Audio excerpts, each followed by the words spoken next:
Evangelho de Mateus, capítulo de número 20. Nós vamos ler a partir também do versículo de número 20. Evangelho de Mateus 20, a partir do versículo de número 20. Está escrito assim nas Santas Escrituras: Então se chegou a ele, a quem é Jesus, a mulher de Zebedeu com seus filhos, e adorando, pediu-lhe um favor. Meus irmãos, esse é um dos pedidos, bem ousados, de uma mãe que ama os seus filhos, porém, um pedido assim muito ousado. Perguntou-lhe ele: que queres? Ela respondeu: manda que, no teu reino, estes meus dois filhos se assentem, um à tua direita e outro à tua esquerda. Mãe que ama os filhos, com pedido ousado. Mas Jesus respondeu: não sabeis o que pedis. Podei vós beber o cálice que estou para beber? Respondeu-lhe, sem saber: podemos. Então lhe disse: bebereis o meu cálice, mas o assentar-se à minha direita e à minha esquerda não me compete concedê-lo. É, porém, para aqueles a quem está preparado por meu Pai. Ora, ouvindo isto, os 10 indignaram-se contra os dois irmãos. Então Jesus, chamando-os, disse: sabeis que os governadores dos povos os dominam, e os que os maiorais exercem autoridade sobre eles. Não é assim entre vós, pelo contrário, quem quiser tornar-se grande entre vós, será esse o que vos sirva. E quem quiser ser o primeiro entre vós, será vosso servo. Tal como o Filho do Homem, que não veio para ser servido, mas para servir e dar a sua vida em resgate por muitos. Meus amados, é muito notório o que sempre estudamos e conhecemos a respeito da palavra. Eu costumo chamar de a síndrome de Lúcifer. O que é essa síndrome de Lúcifer? É aquele desejo que um dia subiu ao coração dele de ser igual ou maior do que Deus.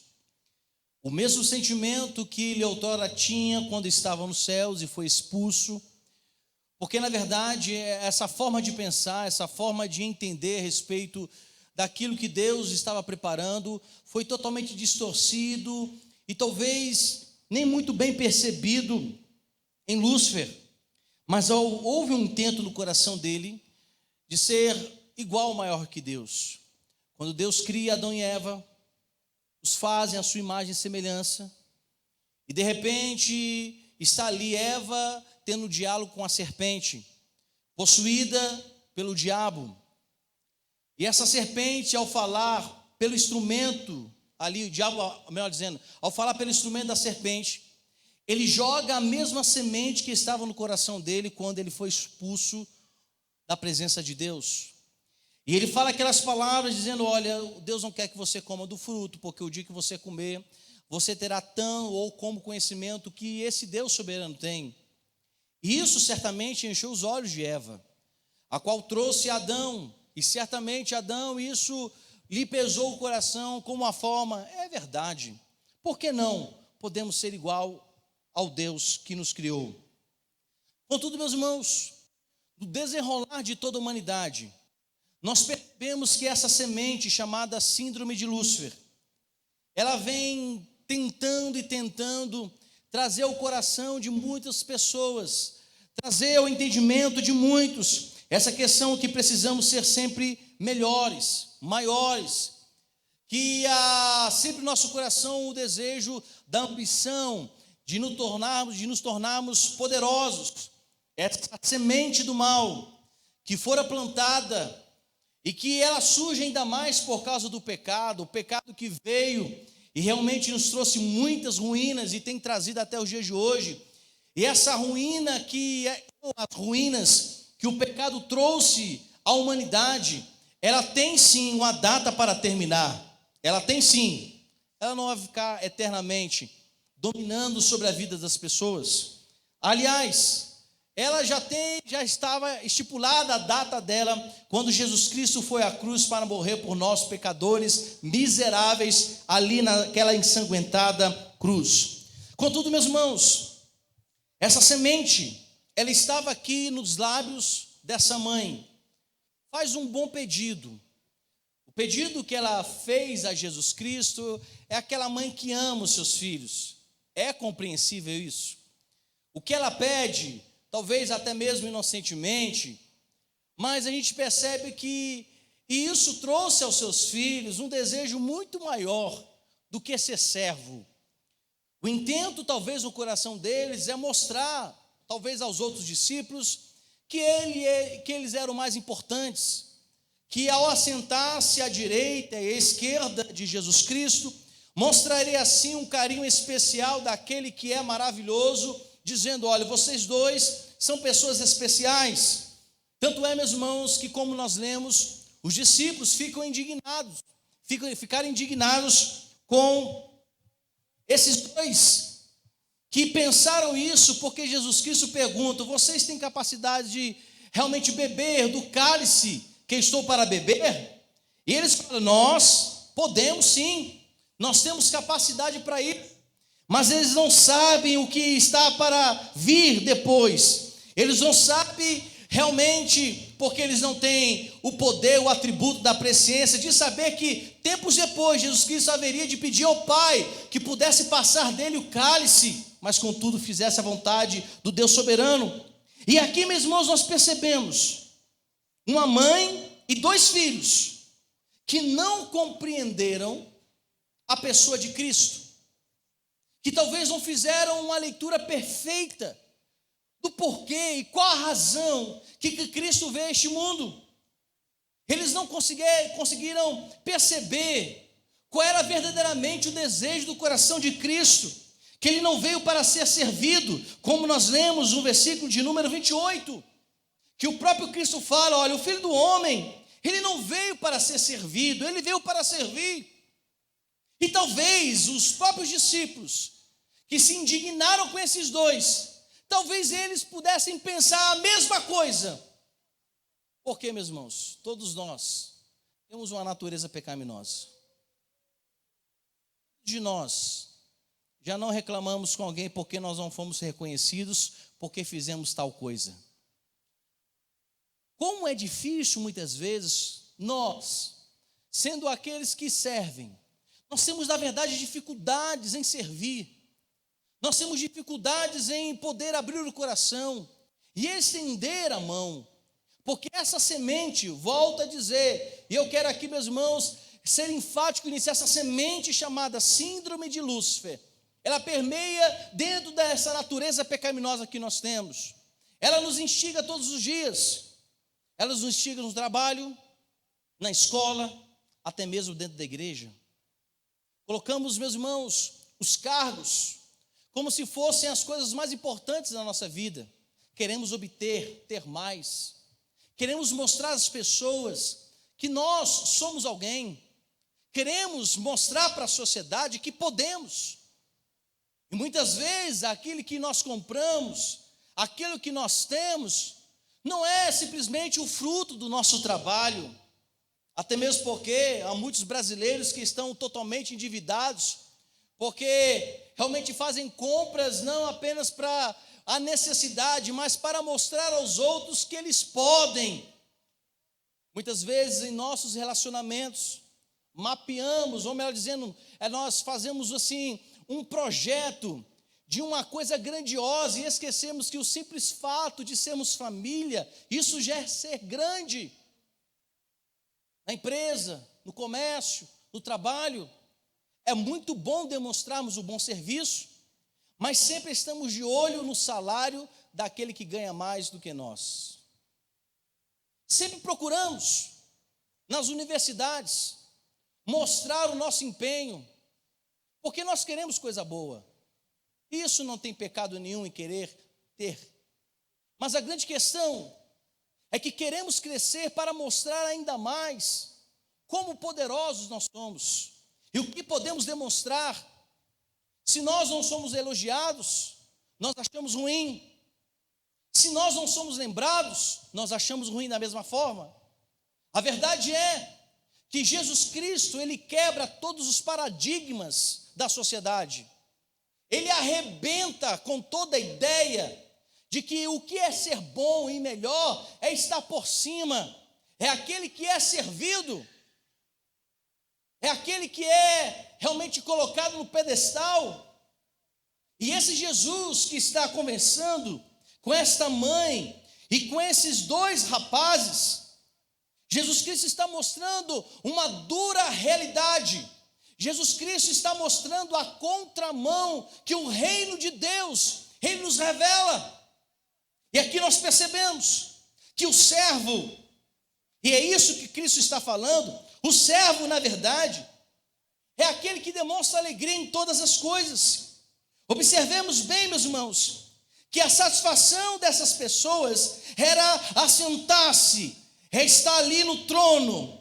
Mas Jesus mostra que a realidade verdadeira de ser grande, a alegria verdadeira de uma pessoa é poder ser serva, é poder servir, ter disponibilidade de ser abençoador. E isso devemos colocar em nosso coração como um fato de grande alegria, porque aquele que é Deus, que é Senhor, que não deixou de ser onisciente, nem onipresente, nem onipotente, aquele que sonda e conhece os nossos corações, Filipenses 2, ele não usurpa ser como Deus, mas se faz semelhante, nessa forma humilhante, para que ele pudesse mostrar à humanidade que aquele que é santo e poderoso se inclina para pessoas como nós e serve à humanidade o melhor que ele tinha. E quem era o melhor? E quem é o melhor? Jesus Cristo. Jesus Cristo está mostrando a esses que têm a semente da síndrome de Lúcifer que quem quer ser grande precisa ser pequeno. E o que nós falamos com o que é ser grande?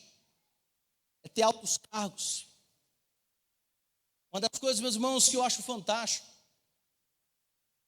é que quando mais a gente cresce, isso é a visão do cristão que ama servir, que quanto mais ele cresce, humanamente falando, socialmente falando, ele cresce é para servir, e não para ser servido.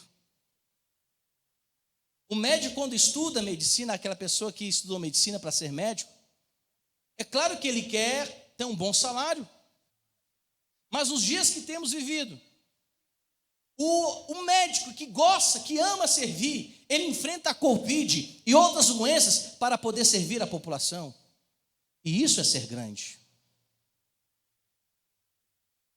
Como um bombeiro que ama o que faz, ele enfrenta o fogo, enfrenta uma casa que o gás de cozinha está vazando,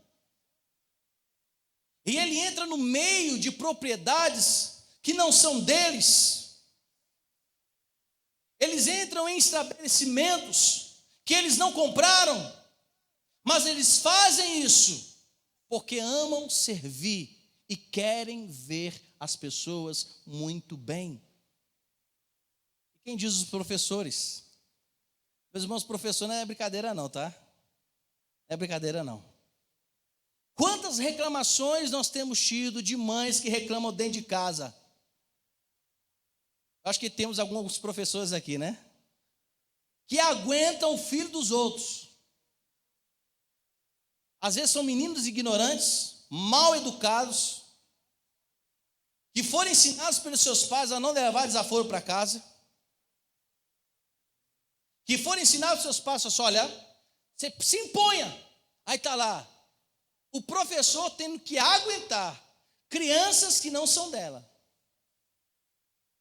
tendo que, de uma certa forma, tomar muito cuidado do que fala, porque pode ser processado depois. Porque é bem possível que o pai vai acreditar mais na palavra do filho do que com o professor. Aí hoje as mães estão desesperadas. Eu vi cada áudio, meu irmão. É cada áudio. Pelo amor de Deus, que as aulas vão que eu não aguento mais. Não conseguem ensinar os seus próprios filhos. Mas nós vemos muitos professores que passaram pelo magistrado, para poder servir e educar. E nós esquecemos, meus irmãos, o que Jesus Cristo está ensinando, que isso é ser grande. Isso é ser maior no reino dos céus. É quando a pessoa entende a importância de servir. Eu me lembro um dia quando eu estava em Belo Horizonte, há muitos anos atrás, quando eu era bem magérrimo e, meus irmãos, eu tinha tanto cabelo que não precisava nem pentear cabelo. Mas aprove o Senhor ficar careca aos 40 anos. Glória a Deus por isso. Eu me lembro que entrei na igreja batista, e quando eu entro no banheiro da igreja, estava lá o pastor titular, e uma das pessoas mais ricas da cidade, e do lado dele estava um senador que era evangélico e membro dessa igreja, fazendo o quê? Lavando as privadas. Na visão humana, na visão carnal, esses homens não deveriam fazer isso. Na verdade, eles não deveriam nem ter entrado no banheiro. Eles deveriam ficar de fora, dando ordens e dizendo: faça isso porque eu sou importante. Eu sou o senador da República Brasileira. Eu sou o pastor da igreja. Eu sou o homem mais rico. Mas por eles entenderem que, mais do que serem com o título de pastor, com o título de senador ou de um homem mais rico, o cristão é aquele que não, meus irmãos, fica ancorado em sua posição, mas é aquele que entende: se Cristo veio este mundo, se fez homem, se humilhou nessa forma, para servir o homem sem merecimento, porque eu, pecador, não posso servir. Jesus Cristo, Ele está mostrando que no reino de Deus, para ser considerado realmente grande, ele precisa entender a importância de ser servo. Ele está falando que a serventia não deve ser algo que fazemos, deve ser algo que somos. Jesus Cristo está ensinando que eu tenho que ser servo, e isso tem que estar no meu espírito, na minha vida, muito mais agora que eu fui lavado e remido pelo sangue de Jesus Cristo. O meu espelho é Cristo que serviu. A minha vida agora deve ser comparada e deve ser realmente nele e não em outras pessoas, no que as outras dizem, ou talvez haverão de dizer, mas o meu espelho, a minha referência é Cristo que serve a homens. Então, se eu quero ser grande, preciso ser pequeno. Se eu quero ser o maior, não posso de forma nenhuma querer ser servido, mas eu preciso o quê? Servir. Jesus Cristo, meus irmãos, Ele mostra que, pelo contrário que os fariseus, os saduceus pensam, do que o segmento religioso fala naquele momento, os judeus, que achavam que não, nós somos bons e precisamos ser servidos. Jesus Cristo está quebrando isso. Ele está, meus irmãos, quebrando toda a lógica carnal. E Ele está mostrando a beleza do reino eterno. Ele está falando: olha, vocês querem se assentar, mas vocês não entendem o que é beber do cálice. É como, meus irmãos, de vez em quando a gente ouve, alguns pregadores. Eu me lembro que alguns falavam assim: olha, eu quero a capa de Elias, eu quero a unção dobrada. Eliseu pediu bem, mas não se esqueça que com a capa vem responsabilidade. Eu quero ter tal cargo, não esqueça que para obter tais cargos vem também grandes responsabilidades. A grande questão, meus irmãos, que nós não conseguimos muitas vezes olhar pelo prisma do reino. E que reino é esse? De Deus. Nós não conseguimos interpretar corretamente as Santas Escrituras. Nós não conseguimos entender que para sentar-se no reino de Deus, eu preciso ser servo. Eu preciso realmente me doar. O que Paulo diz que devemos considerar os irmãos superiores a nós. Mas usamos do conhecimento, dos títulos, da posição para humilhar as pessoas. Usamos muitas vezes a nossa maturidade para escarnecer do nosso irmão. E quando nós olhamos para a palavra, tudo quanto temos recebido, em primeiro lugar, que isso não é mérito nosso, é graça e misericórdia. E tudo que recebemos deve ser para servir. E quem serve no olhar de Deus, esse está sendo grande. Aquele que serve no olhar das Escrituras, esse está sendo maior. Porque o reino de Deus, para subir, precisa descer. Para ser grande, precisa ser pequeno.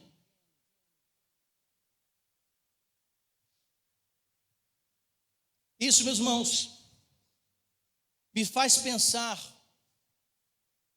se eu não estou servindo, se eu não quero abençoar minha família, se eu não quero abençoar os meus colegas de trabalho, se eu não quero abençoar as pessoas aonde estudo na faculdade, se eu não consigo fazer isso, será que eu fui salvo por Jesus Cristo? Certamente sim, mas o que está nos faltando? Perceber corretamente o que Cristo representa para nós. Vivemos um mundo, meus irmãos, em que as pessoas buscam muitas coisas, mas dificilmente nós oramos dizendo a Deus: Senhor, faz-me um servo melhor, eu quero servir melhor, eu quero servir com excelência, eu quero abençoar, eu estou disposto, Senhor, com tudo que eu tenho, a abençoar vidas e pessoas. Quantas famílias, meus irmãos, não estão divididas, porque o marido pensa ser melhor do que a esposa, porque a esposa pensa ser melhor do que o marido. Quantos problemas nós temos enfrentado na família, porque os pais não conseguem nem servir aos seus próprios filhos, porque acham que o filho deve obedecer, deve, mas temos dificuldade às vezes dos pais servirem aos filhos, porque achamos que a obrigação são dos filhos em servir aos pais. Mas olhamos para Cristo. Qual o problema dos pais poderem servir aos seus filhos? E estamos levando de geração em geração esse grande problema. Qual o problema dos filhos poderem servir aos pais? E Jesus Cristo, meus irmãos, diante desse ensino profundo, ele culmina toda a sua voluntariedade, a sua doação, culminando isso na cruz. Jesus Cristo na cruz é o exemplo claro e fidedigno que ele foi um dos maiores servos e continua sendo o maior servo da humanidade. Jesus Cristo é a prova inconteste de aquele que estava entre os anjos, adorado, sendo realmente ali, meus irmãos, aquele que estava diante de todos os anjos. Ele realmente é a prova e é o maior exemplo de quem serve. É o maior exemplo que devemos ter. E a pergunta que eu faço: por que nós temos dificuldades em servir as pessoas? Sabe por quê, meus irmãos? Porque às vezes nós estamos cheios de nós mesmos. Somos orgulhosos demais para servir. Nós achamos que somos os melhores, mas diante dessa atitude, nem grande você é, porque pela interpretação bíblica, você está sendo tão pequeno, que não serve nem para ser grande no reino dos céus. E diante dessa leitura que Jesus faz, dessa conversa, melhor dizendo, ele fala: olha, está vendo os governadores aí, versículo de 25? Eles mandam, eles falam, dão ordem, mas no reino dos céus não é assim não. No reino dos céus eis-me aqui, eu quero te servir, estou pronto, o que está precisando. Toda vez, meus irmãos, quando se há um evento,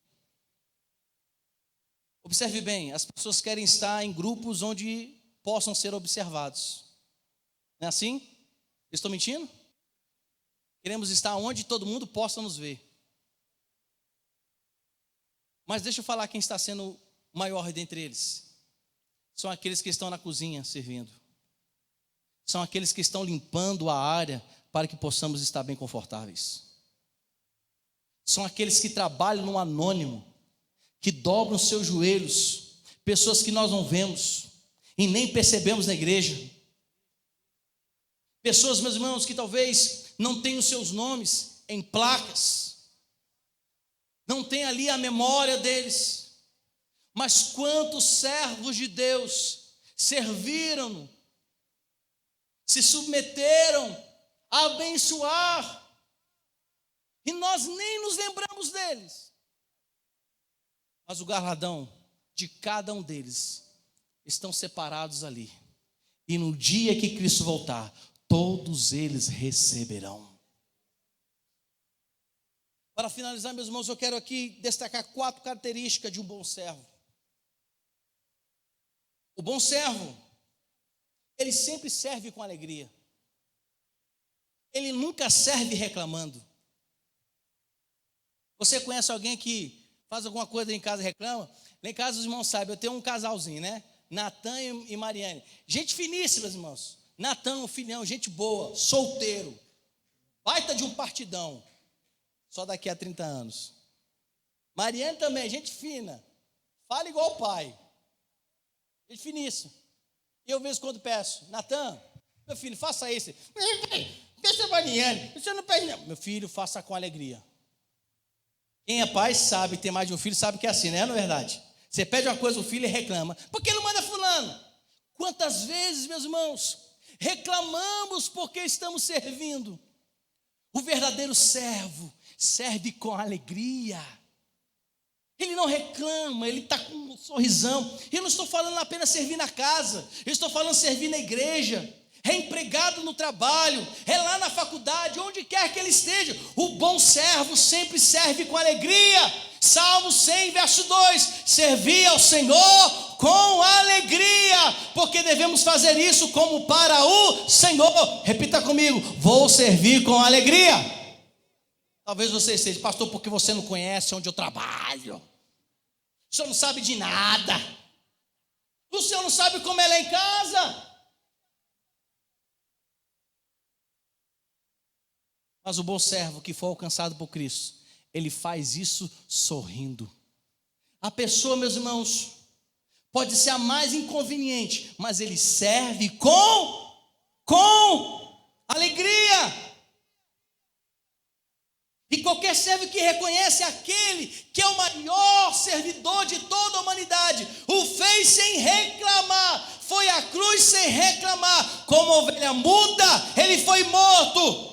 Então, meus irmãos, quando você for servir, sirva com alegria, e você vai ver que esse simples ato, essa simples ação pode mudar todo um contexto da sua vida, pode mudar pessoas, pode mudar os vizinhos, ele pode mudar a sua própria família, porque aquele que serve com alegria, serve bem, e esse será bem sucedido.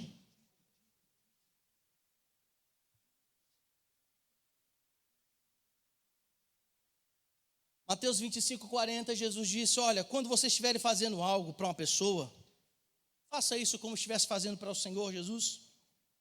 Segunda característica que eu quero destacar aqui: um servo verdadeiro nunca faz nada por interesse próprio. Não é aquele que faz buscando retorno. É como quando alguém dá uma oferta. Eu acho que você conhece alguém, dá uma oferta, você: eita, fulano, né? Já abençoei ele. Está vendo, pastor Nilson? Quem deu essa gravata, pastor Nilson? Foi Doris? Não, foi Deus, né, pastor? Às vezes, quando nós vamos fazer alguma coisa, queremos mostrar: olha só o que fiz. Olha só, isso aqui fui eu, foi no meu tempo. Meus irmãos, quando a gente serve sem esperar elogio. Fazemos porque Cristo, quando foi para a cruz, não esperava ser elogiado. Ao contrário, recebeu bofetes, ou bofetadas, como diz lá no sul. Ele foi escarnecido, cuspiram no rosto dele, recebeu chibatadas, e cada uma delas, ele não reclamou, e muito menos estava esperando que alguém ali pudesse intervir, não, porque ele estava fazendo isso, porque ele nos amou, e fazia isso sem interesse próprio, ao contrário, ele fez doando a sua vida, para que uma humanidade inteira pudesse conhecer o Salvador e a eternidade com ele lá na glória. O verdadeiro servo, ele sempre é proativo, ou melhor dizendo, ele busca sim, meus irmãos, ele fica correndo atrás de serviço. Eu vou usar aqui o reverendo pastor Samuel como exemplo. Meu irmão, tem hora que eu fico até agoniado com o pastor Samuel. É uma pessoa que é bem proativa. Metade aqui do cabelo branco dele aqui foi eu fiz, eu acho que a outra metade foi o pastor Nilson. Mas para quem conhece o pastor Samuel sabe que ele é bem ativo, né? Olha lá, fica buscando o que poder servir, meus irmãos. O verdadeiro servo é assim. Ele não espera. Ele procura saber o que pode fazer. Lembro um dia, meus irmãos, que estava em uma das nossas congregações, eu estava com a caneta em mãos. Eu deixei a caneta cair, a caneta estava lá no chão. Eu estava esperando que algum dos oficiais pudessem pegar, porque a caneta não é para ficar no chão. A caneta é para ficar na mão e escrever. Eu fiquei esperando. Meus irmãos, quantos de nós estamos esperando que alguém nos fale para fazer? Ninguém disse nada. Meus irmãos, o reino de Deus está cheio de trabalho. E aquele que é o verdadeiro servo, ele procura oportunidades para servir. Um servo nunca procura oportunidades para se destacar. Ao contrário, ele procura oportunidades para abençoar. Paulo, ele observou bem isso. Em Atos fala que bem-aventurado é dar do que receber. E eu não falo aqui apenas por questões financeiras. Eu falo habilidades. Eu falo de tudo, meus irmãos. Então, se eu sou um verdadeiro servo, eu procuro oportunidades para servir. Não fica apenas esperando alguém falar. Em casa, você tem oportunidade para servir? Sirva. No trabalho, você tem oportunidade para servir? Sirva. Seja diferenciado. E por último, o verdadeiro servo, ele serve quando ninguém mais está olhando. É aquele que faz, como nós dissemos no início, é aquele que faz, meus irmãos, sem mostrar que está fazendo. Porque quando nós fazemos isso, nós nos assemelhamos aos fariseus, que ficavam andando lá no mais alto altar, mostrando como oravam bem, mostrando que eles eram os melhores. O verdadeiro servo, ele serve sem ninguém precisar ver, ele faz. Ele trabalha no anonimato, ele trabalha nos bastidores. Porque, meu irmão, nos bastidores ali não tem luz, não há refletores nele. E nós percebemos que Jesus Cristo também fez isso. Saía para orar, abençoava o povo. Meus irmãos, existem vários relatos na palavra do Senhor, mas certamente há muitos relatos que não foram aqui, meus irmãos, colocados na palavra. O que Jesus fez? Quantas pessoas Jesus abençoou? Houve momentos que ele falou: só não diga a ninguém o que se operou na sua vida, fique quieto. Jesus Cristo é a prova disso.